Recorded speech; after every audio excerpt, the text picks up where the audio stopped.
On va parler un peu de votre livre après. Ouais, non, mais bon, moi je pense que, par exemple, on a beaucoup parlé dernièrement de République. Tout le monde parle de la République, mais je pense qu'on peut pas faire aimer la République si on fait détester ce qui est le moment fondateur de la République, à savoir la Révolution française. Alors, qu'est-ce qui vous a donné envie d'écrire ce livre? C'est une galerie de portraits. Vous dites, il y a eu un déclic quand vous avez lu une interview d'Emmanuel Macron quand il était candidat en 2015. Oui, parce que j'observe que, par exemple, Emmanuel Macron... Et qu'il parlait d'une forme d'absence de la figure du roi après la Révolution, et forcément après l'exécution de Louis XVI, comme si la démocratie devait vivre avec ce vide. Voilà, ça c'est une interview dans un journal, un entretien philosophique, comme on dit, d'Emmanuel Macron, le 1. Et ça vous a fait bondir. C'est intéressant, non mais c'est intéressant intellectuellement. Emmanuel Macron considère qu'il y a un grand absent de la vie politique française, dont le peuple a besoin, c'est la figure du roi. Et qu'en quelque sorte, il faut combler ce vide. Et il le fait d'une certaine manière. Et puis après, je l'ai vu, quand il a été élu, par exemple, il y avait une tradition, Chirac allait place de la République, la gauche, traditionnellement, allait place de la Bastille. Lui, il va au Louvre, c'est pas rien. La pyramide du Louvre. La pyramide du Louvre. Et puis j'observe ensuite que quand il a réuni le Congrès à Versailles, il a proposé au pays un pacte girondin. Tout ça, c'est des références à la Révolution française. Donc cet imaginaire, il est encore présent dans le vocabulaire politique. Et je pense on l'a vu d'ailleurs dans le mouvement des Gilets jaunes également. Voilà. Et lors du mouvement des Gilets jaunes, j'ai trouvé ça intéressant que les gens, dans un premier temps, se mettaient des bonnets phrygiens sur la tête, des drapeaux blanc-rouge, ils chantaient la Marseillaise. Sur les gilets, ils marquaient « Reprenons la Bastille, 1789 ». Donc tout ça est encore présent dans le vous faites des portraits culottés, on peut le dire, d'une série de révolutionnaires. Ben voilà, c'est-à-dire que dans tout cet imaginaire, il y a des affreux. Aujourd'hui, ce sont les Jacobins. Souvent on dit « Ah, c'est terrible, c'est le jacobinisme ». C'est prétendument l'autoritarisme, la face noire de la Révolution française. Mais qui dit ce sont des afros? Qui dit qu'on les caricature? Aujourd'hui, quand on dit jacobin, ça veut dire que c'est l'État centraliste qui veut tout décider à Paris. C'est autoritaire. Les réflexes jacobins. Le président Macron dit que lui propose un pacte girondin. Sinon, le mot ne veut rien dire. Il défend pas les Girondins de Bordeaux. Donc, il utilise un vocabulaire politique, historique.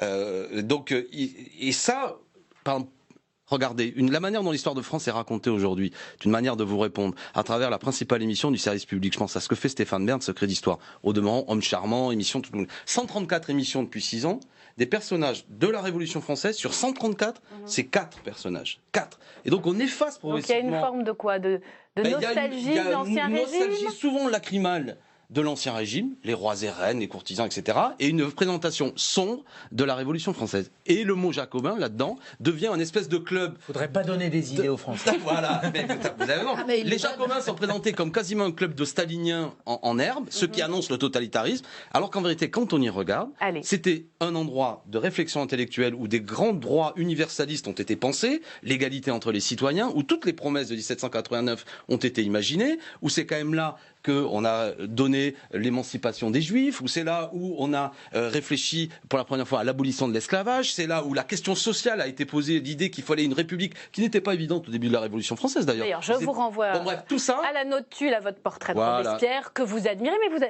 vous aimez aussi Danton. Hein, il faut tous les aimer, tous les critiquer.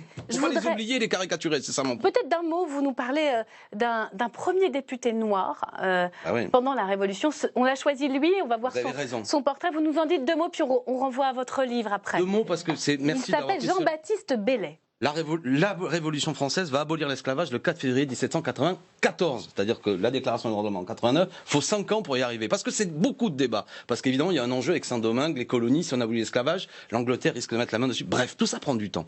Et il y a une révolution qui a lieu. En fait, les esclaves eux-mêmes se soulèvent pendant que ça discute en métropole.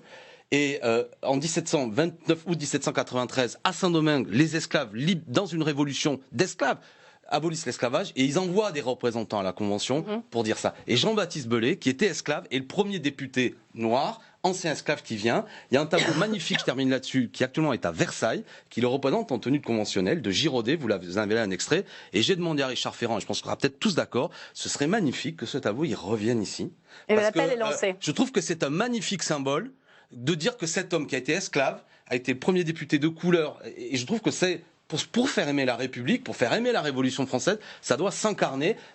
Je termine. Et dans les femmes, n'oubliez pas, j'ai fait un chapitre modeste, mais oublions pas, Pauline Léon, Claire Lacombe, elles ont joué un rôle déterminant. Allez, je renvoie, ça s'appelle Jacobin, point d'exclamation, galerie de portraits de révolutionnaires, connus ou moins connus, c'est aux éditions Perrin. Merci à vous.